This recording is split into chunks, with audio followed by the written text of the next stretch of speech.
هذه أمامكم أعزائي الآن، هذا كتاب الحدائق الناظرة أعزائي، كتاب الحقائق الناظرة للشيخ البحراني رحمة الله تعالى عليه، في المجلد الخامس أعزائي، في الصفحة 177 و178 و179، ومفصل البحث أعزائي، مفصل البحث.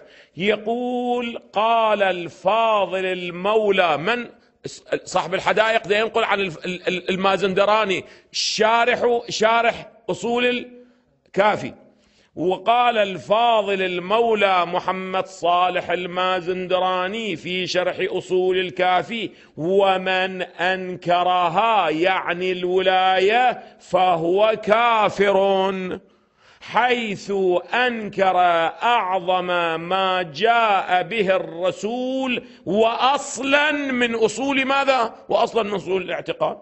وقال الشريف قاضي نور الله في كتاب إحقاق الحق: من المعلوم أن الشهادتين بمجردهما غير كافيتين إلا مع الالتزام بجميع ما جاء به النبي من أحوال المعادي إلى آخره، إلى أن يقول: وليت شعري أي فرق بين من كفر بالله تعالى ورسوله ومن كفر بالأئمة، مع أن كل ذلك من أصول الدين.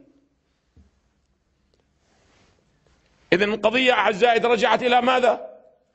إلى أن الإمامة مسألة عقائدية وضرورة من الضرورات، ماذا؟ من الضرورات الدينية.